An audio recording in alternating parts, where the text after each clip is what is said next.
നമസ്കാരം, challenger ആപ്പിന്റെ YouTube ചാനലിലേക്ക് എല്ലാവർക്കും സ്വാഗതം. അപ്പൊ നമ്മൾ ഇന്ന് ഡിസ്കസ് ചെയ്യുന്നത് യൂണിയൻ ബജറ്റ് ആണ്. അപ്പോൾ കഴിഞ്ഞ ഫെബ്രുവരി 1-ാം തീയതി യൂണിയൻ ബജറ്റ് നിങ്ങൾ അറിഞ്ഞാണ് വന്നിട്ടുണ്ട്. അപ്പോൾ ഇനി വരുന്ന എക്സാംസിന് എന്തായാലും യൂണിയൻ ബജറ്റ് എന്നൊരു ക്വസ്റ്റ്യൻ ഉണ്ടാവും. അപ്പൊ കൂടുതലായിട്ട് ഡിഗ്രി എക്സാംസിന്, ഡിഗ്രി പ്രിലിംസിനൊക്കെ എന്തായാലും ഉണ്ടാവും യൂണിയൻ ബജറ്റ്. അത് സ്റ്റേറ്റ്മെന്റ് ടൈപ്പ് ആയിട്ടും ചോദിക്കാം, അല്ലാതെയും ചോദിക്കാം.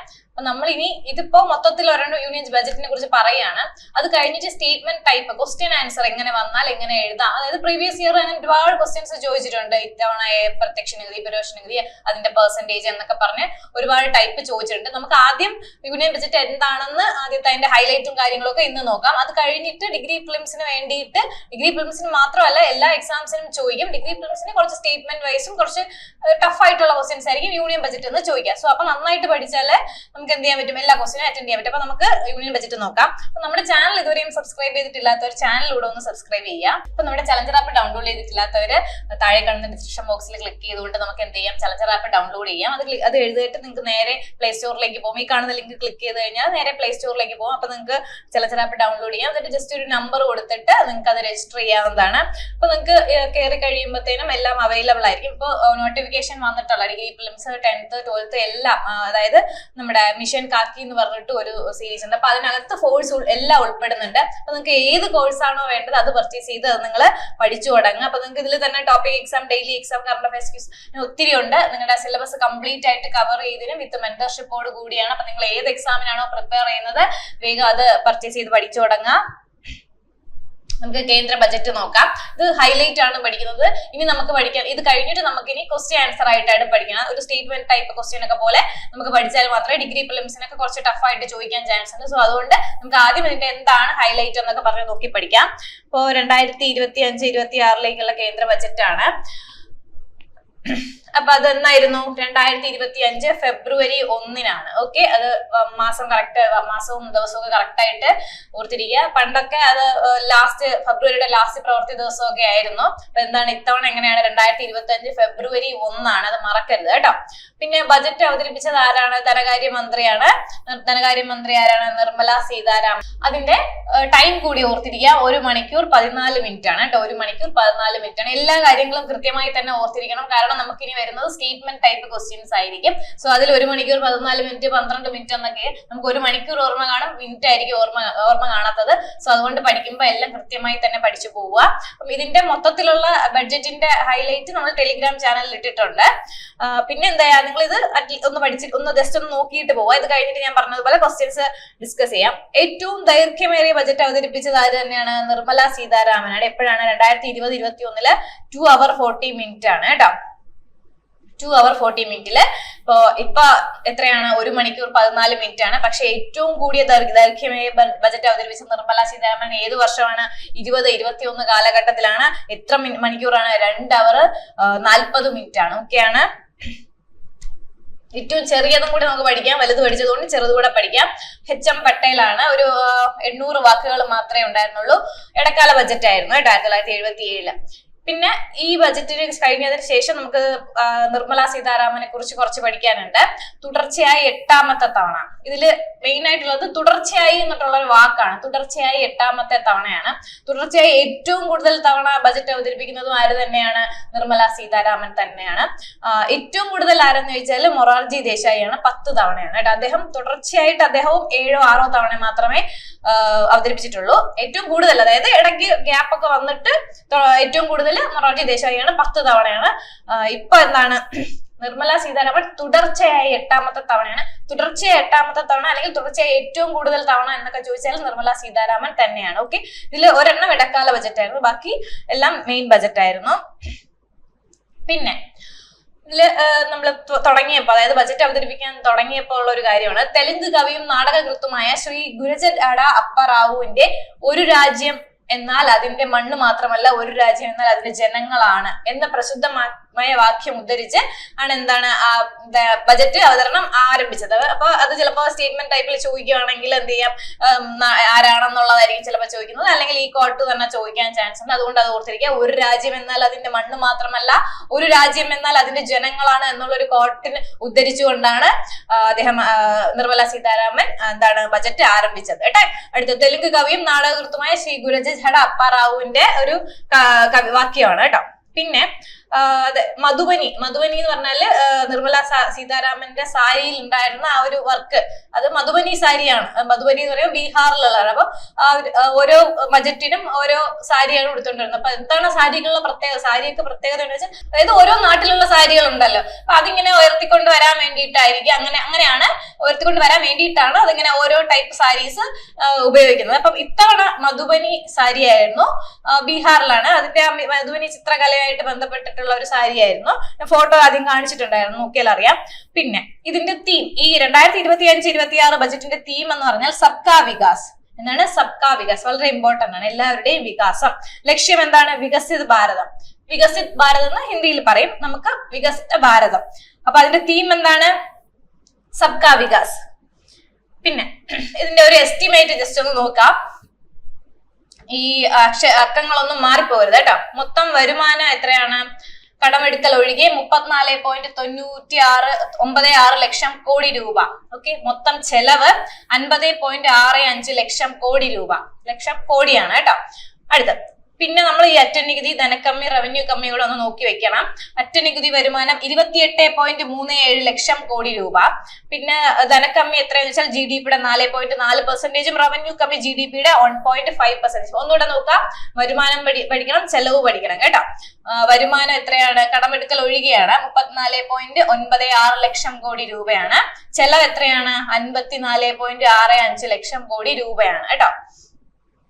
അപ്പോ വരുമാനത്തിനേക്കാൾ കൂടുതൽ ചെലവാണ്. അറ്റനികുതി വരുമാനം 28.37 ലക്ഷം കോടി രൂപയാണ്. ധനക്കമ്മി GDP-യുടെ 4.4%, റവന്യൂ കമ്മി GDP-യുടെ 1.5%. നമ്മൾ ഇനി മുന്നോട്ട് പോകുമ്പോഴത്തേനും ഒരുപാട് നമ്പേഴ്സ് പഠിക്കേണ്ടതുണ്ട്, ഈ പെർസെന്റേജ് പഠിക്കേണ്ടതുണ്ട്. എഴുതി വെക്കുക, അല്ലെങ്കിൽ എന്ത് ചെയ്യുക, സ്ക്രീൻഷോട്ട് എടുത്ത് വെക്കുക കേട്ടോ. ഇനി ഈ വികസിത ഭാരതം എന്നാണല്ലോ നമ്മുടെ ലക്ഷ്യം. അതിന്റെ ലക്ഷ്യങ്ങളാണേ. കുറച്ച് ലക്ഷ്യങ്ങളുണ്ട്. ജസ്റ്റ് ഒന്ന് ചിലപ്പോൾ സ്റ്റേറ്റ്മെന്റ് ടൈപ്പിന് ഇങ്ങനെ ഇതൊക്കെയാണ് ഇതിന്റെ ലക്ഷ്യങ്ങൾ, ഏതൊക്കെ മാറ്റിയും തിരിച്ചും തരാം. സോ അതുകൊണ്ട് ലക്ഷ്യങ്ങളൊന്നും നോക്കി വെക്കുക. ഒന്നാമത്തത് വളർച്ച ത്വരിതപ്പെടുത്തുക. രണ്ടാമത് ഏവരെയും ഉൾക്കൊള്ളുന്ന വികസനം എന്ത് ചെയ്യുക? ഉറപ്പാക്കുക. ഇന്ത്യയുടെ ഉയർന്നു വരുന്ന മധ്യവർഗത്തിന്റെ ചെലവ് ചെയ്യാനുള്ള ശേഷി എന്ത് ചെയ്യുക? വർദ്ധിപ്പിക്കുക. പിന്നെ എന്താണ്? സ്വകാര്യ മേഖലയിൽ നിക്ഷേപങ്ങൾ വർദ്ധിപ്പിക്കുക, കുടുംബങ്ങളുടെ വൈകാര്യത ഉയർത്തുക. ഇത്രയൊക്കെയാണ് വികസിത ഭാരതത്തിന്റെ മൊത്തത്തിലുള്ള ലക്ഷ്യങ്ങൾ. ഓക്കെയാണ്. വളർച്ച ത്വരിതപ്പെടുത്തുക, ഏവരെയും ഉൾക്കൊള്ളുന്ന വികസനം ഉറപ്പാക്കുക, ഇന്ത്യയുടെ ഉയർന്നു വരുന്ന മധ്യവർഗത്തിന്റെ ചെലവ് ചെയ്യാനുള്ള ശേഷി എന്ത് ചെയ്യുക? വർദ്ധിപ്പിക്കുക, സ്വകാര്യ മേഖലയിൽ നിക്ഷേപങ്ങൾ വർദ്ധിപ്പിക്കുക, കുടുംബങ്ങളുടെ വൈകാര്യത ഉയർത്തുക. പിന്നെ ബഡ്ജറ്റ് ലക്ഷ്യം വയ്ക്കുന്ന ജനവിഭാഗങ്ങൾ ഏതൊക്കെയൊന്നായിരിക്കും ചിലപ്പോൾ ചോദിക്കുക കേട്ടോ. അതെങ്ങനെയെന്ന് വെച്ചാല്, ഇപ്പൊ ഹിന്ദിയിൽ ഗരീബ് എന്നൊക്കെയാണ്, നമ്മളത് മലയാളത്തിലേക്ക് മാറ്റിയതാണ്. ദരിദ്രർ, അതായത് ഗരീബ്, യുവാക്കൾ, യൂത്ത്, പിന്നെ കർഷകർ, സ്ത്രീകൾ നാരി എന്നാണ് ഹിന്ദിയിൽ പറയുന്നത് കേട്ടോ. നിങ്ങൾ ഇത്രയും പഠിച്ചാൽ ദരിദ്രർ, യുവാക്കൾ, കർഷകർ, സ്ത്രീകളാണ് ബജറ്റ് ലക്ഷ്യം വയ്ക്കുന്ന ജനവിഭാഗങ്ങൾ. ഓക്കെയാണ്. ജനവിഭാഗങ്ങൾ ആരൊക്കെയാണ്? ദരിദ്രർ, യുവാക്കൾ, കർഷകർ, സ്ത്രീകൾ. ഇത്രയുമാണ് ആര് ബജറ്റ് ലക്ഷ്യം വയ്ക്കുന്നത്. ഇതിപ്പോ കൂട്ടത്തിൽപ്പെടാത്തതായിട്ടൊക്കെ ചോദിക്കാൻ ചാൻസ് ഉണ്ട് കേട്ടോ. പിന്നെ നമ്മൾ വികസനത്തിന്റെ 4 എഞ്ചിനുകൾ അല്ലെങ്കിൽ എഞ്ചിൻസ് ഓഫ് ഡെവലപ്മെന്റ് എന്ന് പറഞ്ഞിട്ടൊരു 4 എണ്ണമായിട്ട് അവർ തിരിച്ചിട്ടുണ്ട്. ഒന്നാമത്തത് കൃഷി, MSME എന്ന് പറഞ്ഞാൽ മൈക്രോ സ്മോൾ മീഡിയം എന്റർപ്രൈസിനെയാണ് MSME എന്ന് പറയുന്നത്. MSME, അതുപോലെ നിക്ഷേപം, പിന്നെ കയറ്റുമതി, എക്സ്പോർട്ട്. ഓക്കെ, ഈ 4 എണ്ണമാണ് വികസനത്തിന്റെ 4 എഞ്ചിനുകൾ എന്ന് പറഞ്ഞ് പഠിക്കുന്നത്. ഈ കൃഷിക്കകത്ത് തന്നെ ഒത്തിരി ഒരുപാട് കാര്യങ്ങൾ പറഞ്ഞിട്ടുണ്ട്. ഈ MSMEക്കകത്തും ഒരുപാട് കാര്യങ്ങളുണ്ട്. നിക്ഷേപം, അതിനകത്തും ഒത്തിരി കാര്യങ്ങളുണ്ട്. കയറ്റുമതി അല്ലെങ്കിൽ എക്സ്പോർട്ട്, അതിനകത്തും ഒരുപാട് കാര്യങ്ങളുണ്ട്. അത് നമ്മൾ അടുത്ത് വിശദമായിട്ട് പഠിക്കുക. അത് ഇപ്പൊ ഇതിൽ പഠിച്ചാൽ തീരത്തില്ല. അപ്പൊ നിങ്ങൾ ജസ്റ്റ് എന്താണ് 4 എഞ്ചിനുകൾ എന്ന് പറഞ്ഞ് ഓർത്ത് വെക്കുക. കൃഷി, MSME, നിക്ഷേപം, കയറ്റുമതി. ഇതിന്റെ ഉള്ളിൽ ഒരുപാട് പദ്ധതികളും മറ്റേ കിസാൻ ക്രെഡിറ്റ് കാർഡ് അങ്ങനത്തെ സംഭവങ്ങൾ, അതുപോലത്തെ ഓരോന്നിനകത്തും ഒത്തിരി ഉണ്ട്, ഒത്തിരി പദ്ധതികളുണ്ട്. സോ അത് വളരെ വിശദമായിട്ട് നമ്മൾ പഠിക്കേണ്ടതുണ്ട്. നിങ്ങൾ ഇപ്പൊ ഇത്രയും ഓർത്ത് വയ്ക്കുക. വികസനത്തിന്റെ 4 എഞ്ചിനുകൾ എന്ന് ചോദിച്ചു കഴിഞ്ഞാൽ കൃഷിയുണ്ട്, MSME ഉണ്ട്, നിക്ഷേപമുണ്ട്, കയറ്റുമതി ഉണ്ട് കേട്ടോ. പിന്നെ നിങ്ങൾ കേട്ടിട്ടുണ്ടാവും പുതിയ ആദായ നികുതിയെ കുറിച്ച് 12 ലക്ഷം രൂപ വരെയുള്ളവർക്ക് എന്ത് ചെയ്യേണ്ട? ആദായ നികുതി അടയ്ക്കേണ്ട എന്നൊക്കെ നമ്മൾ ന്യൂസിലൊക്കെ കണ്ടിട്ടുണ്ടാവും. അതിന്റെ ഒരു എങ്ങനെയാണ് നികുതി എന്നുള്ളത് ജസ്റ്റ് ഒന്ന് ഓർത്ത് വയ്ക്കുക കേട്ടോ.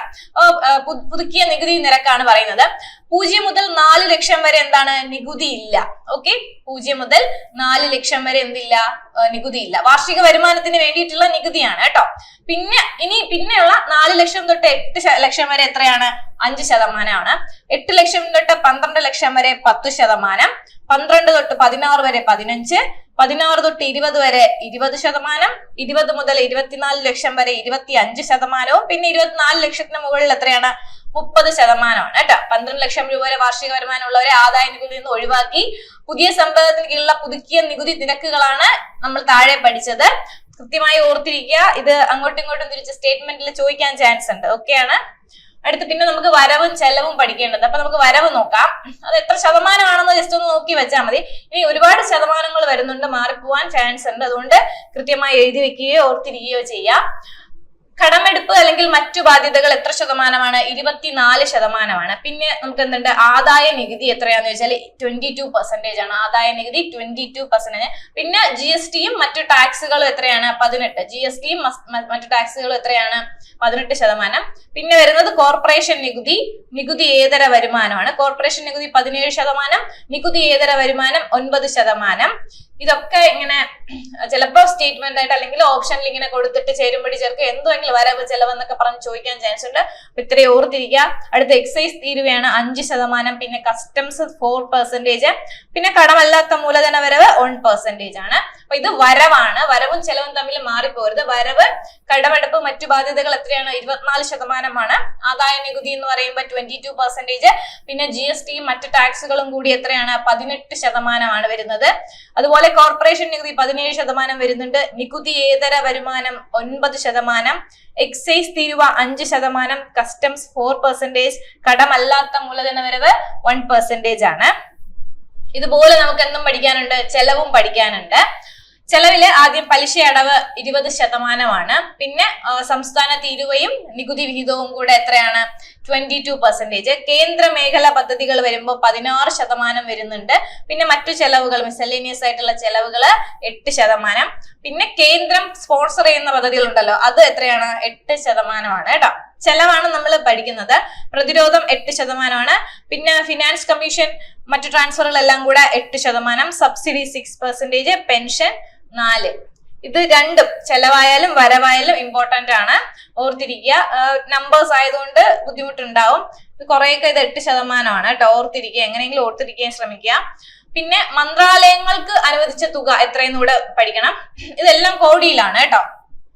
ഞാൻ നമ്പർ മാത്രം എഴുതിയിട്ടുണ്ട്, എല്ലാം കോടിയിലാണ്. പ്രതിരോധം, ഗ്രാമീണ വികസനം, ആഭ്യന്തരകാര്യവും കൃഷി, വിദ്യാഭ്യാസം, ഇതാണ് മന്ത്രാലയങ്ങൾ. ഇതെല്ലാം ലക്ഷമാണ് കേട്ടോ. നിങ്ങൾ അങ്ങനെ ലക്ഷത്തിൽ നമ്പേഴ്സ് ഒരുപാടുണ്ട്, ബുദ്ധിമുട്ടാണ് അറിയാം. പക്ഷെ ജസ്റ്റ് ചെറുതായിട്ടെങ്കിലും ഓർത്തിരിക്കുക. ഏതൊക്കെ മന്ത്രാലയങ്ങൾക്കാണ് അനുവദിച്ചതെങ്കിലും ഓർത്തിരിക്കാൻ. ഏതൊക്കെയാണ്? പ്രതിരോധം, ഗ്രാമീണ വികസനം, ആഭ്യന്തരകാര്യം, കൃഷി, വിദ്യാഭ്യാസം. കൂടാതെ എന്തുണ്ട്?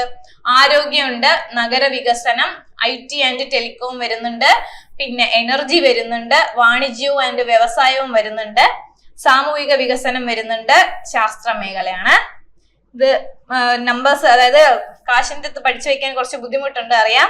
പക്ഷെ എന്ത് ചെയ്യാ, ഏതിനൊക്കെയാണ് മന്ത്രാലയങ്ങൾ അനുവദിച്ചതെന്ന് കൂടി ഒന്ന് പഠിച്ചു വെക്കുക. അല്ലെങ്കിൽ എത്ര ലക്ഷമാണ് തുടങ്ങുന്നത്, 4 2 അങ്ങനെയെങ്കിലും ഒന്ന് ഓർത്തു വെക്കാൻ ശ്രമിക്കുക. കറക്റ്റ് ഇത്രയും ഓർത്തിരിക്കുക പോസിബിൾ ആയിട്ടുള്ള കാര്യമല്ല.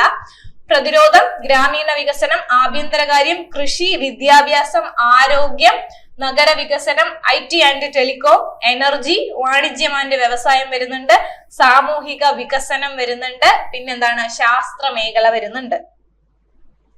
അപ്പൊ ഇത് ഇനിയുള്ളത് ബജറ്റില് ബാക്കിയുള്ള പ്രധാന പ്രഖ്യാപനങ്ങൾ ഏതൊക്കെയെന്നാണ്, കുറച്ചേ ഉള്ളൂ. പിന്നെ ഞാൻ നേരത്തെ പറഞ്ഞ ആദായ നികുതി ഇളവ് എത്രയാണ്? 12 ലക്ഷം വരെ ആക്കി. അത് കറക്റ്റ് ആയിട്ട് നമ്മൾ എത്ര ശതമാനം എന്നൊക്കെ അവിടെ പഠിച്ചു കഴിഞ്ഞു. ആദായ നികുതി ഇളവ് എത്രയാണ്? 12 ലക്ഷം വരെ ആക്കിയിട്ടുണ്ട്. പിന്നെ 5 IITകൾക്ക് സഹായം. അതിൽ ഏത് ഉൾപ്പെടുന്നുണ്ട്? പാലക്കാട് IITയും ഉൾപ്പെടുന്നുണ്ട്. എത്ര IITകൾക്കാണ്? 5 IITകൾക്കാണ്. സ്റ്റേറ്റ്മെന്റ് ക്വസ്റ്റിൽ 5, 6 എന്നൊക്കെ വന്നാൽ നിങ്ങൾക്ക് എഴുതാൻ പറ്റണം. എത്രയാണ്? 5 IITകൾക്കാണ്. അതിൽ ഏത് ഉൾപ്പെടുന്നുണ്ട്? പാലക്കാട് IITയും ഉൾപ്പെടുന്നുണ്ട്. പിന്നെ ഇന്ത്യ പോസ്റ്റിനെ ലോജിസ്റ്റിക് കമ്പനിയാക്കും. ഇന്ത്യ പോസ്റ്റിനെ എന്താക്കും? ലോജിസ്റ്റിക്സ് കമ്പനിയാക്കും. കൂടാതെ പരുത്തി ഉൽപാദനം വർദ്ധിപ്പിക്കാനുള്ള ഒരു പഞ്ചവത്സര പദ്ധതി ഉണ്ട്. പിന്നെ അസമിൽ എന്താണ്? യൂറിയ പ്ലാന്റ് സ്ഥാപിക്കും. ബീഹാറിൽ മഖാന ബോർഡ് സ്ഥാപിക്കും. അതാണ് ഇമ്പോർട്ടന്റ് ആയിട്ട് നമ്മൾ ന്യൂസിലൊക്കെ കേൾക്കുന്നത്, ബീഹാറിൽ മഖാന ബോർഡ് സ്ഥാപിക്കും എന്നുള്ളത്. അടുത്ത പ്രധാനമന്ത്രി ധൻധാന്യ കൃഷി യോജന സംസ്ഥാനങ്ങളുമായി സഹകരിച്ച് 100 ജില്ലകളിൽ കേന്ദ്രീകരിക്കും. ഞാൻ നേരത്തെ ഒരു 4 ഡെവലപ്മെന്റ് എൻജിൻസ് പറഞ്ഞിരുന്നു. അതില് കൃഷി, MSME, കയറ്റുമതി ഒക്കെ പറഞ്ഞില്ലേ. അപ്പൊ അതിന്റെ ഉള്ളിൽ ഓരോന്നിലും എന്ത് വരുന്നുണ്ട്, ഒരുപാട് പദ്ധതികൾ വരുന്നുണ്ട്. ആ പദ്ധതികളിൽ മെയിൻ ആയിട്ടുള്ളതാണ് നമ്മൾ ഇപ്പൊ പറയുന്നത്. ഇനിയും നമ്മൾ എന്ത് ചെയ്യണം, അത് കൂടുതലായിട്ട് നന്നായിട്ട് ഏതൊക്കെ പദ്ധതികളാണ് കൃഷിയിൽ, ഏതൊക്കെയാണ് കയറ്റുമതിയിലെന്ന് കൃത്യമായി പഠിക്കേണ്ടതുണ്ട്. നമുക്കത് ക്വസ്റ്റ്യൻ ആൻസർ ആയിട്ട് പഠിക്കുന്നതായിരിക്കും നല്ലത്. ഓക്കെ. പിന്നെ ജൽ ജീവൻ മിഷൻ 2028 വരെ നീട്ടിയിട്ടുണ്ട്. 2028 വരെ എന്ത് നീട്ടിയിട്ടുണ്ട്, ജൽ ജീവൻ മിഷൻ നീട്ടിയിട്ടുണ്ട്. പിന്നെ കിസാൻ ക്രെഡിറ്റ് കാർഡിന്റെ വായ്പാ പരിധി നീട്ടിയിട്ടുണ്ട്. 3 ആയിരുന്നു, 3 ലക്ഷം എത്ര ആക്കിയിട്ടുണ്ട്, 5 ലക്ഷം ആക്കിയിട്ടുണ്ട്. കിസാൻ ക്രെഡിറ്റ് കാർഡ് വായ്പാ പരിധി 3 ലക്ഷത്തിൽ നിന്ന് 5 ലക്ഷം വരെ ആക്കിയിട്ടുണ്ട്.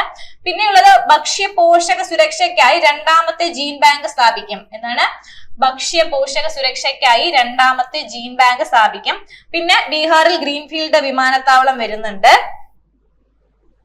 ബീഹാറിൽ നമ്മൾ നേരത്തെയും പഠിച്ചിരുന്നു, മഖാന ബോർഡ് സ്ഥാപിക്കും. അത് ഇമ്പോർട്ടന്റ് ആണ് കേട്ടോ. അതുപോലെ ബീഹാറിൽ വീണ്ടും എന്തുണ്ട്, ഗ്രീൻഫീൽഡ് വിമാനത്താവളം സ്ഥാപിക്കുന്നുണ്ട്. പിന്നെ പയറുവർഗ്ഗങ്ങളുടെ പ്രോത്സാഹനം വർദ്ധിപ്പിക്കാൻ ആത്മനിർഭരത പദ്ധതി, അതായത് പ്രധാനമായും ഈ തുവര, ഉഴുന്ന്, ചുവന്ന പരിപ്പ് എന്നിവയുടെ ഉത്പാദനം വർദ്ധിപ്പിക്കാൻ വേണ്ടിയിട്ട് എന്താണ് ഒരു പദ്ധതിയാണ് ആത്മനിർഭരത പദ്ധതി എന്നുള്ള. പിന്നെ എന്താണ്, ഖേലോ ഇന്ത്യ പദ്ധതിക്ക് എത്ര കോടിയാണ്, 1000 കോടിയാണ്. ഇതുപോലെ ഒരുപാട് പഠിക്കാനുണ്ട്.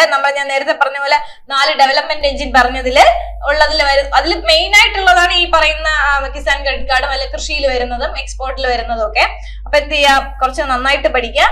എന്തായാലും ഇനി വരുന്ന എക്സാംസിന് യൂണിയൻ ബജറ്റിൽ നിന്ന് നിങ്ങൾക്ക് ഒരു ക്വസ്റ്റ്യൻ പ്രതീക്ഷിക്കാം. അത് സ്റ്റേറ്റ്മെന്റ് ആകാം, അല്ലാത്ത ഒബ്ജക്റ്റീവ് ടൈപ്പും ആവാം. സോ അതുകൊണ്ട് വളരെ കൃത്യമായി പഠിച്ചു വെക്കുക. പിന്നെ നമ്മുടെ ചാനൽ സബ്സ്ക്രൈബ് ചെയ്യാനുള്ള ചാനലിലൂടെ ഒന്ന് സബ്സ്ക്രൈബ് ചെയ്യാം കേട്ടോ. All the best. Thank you.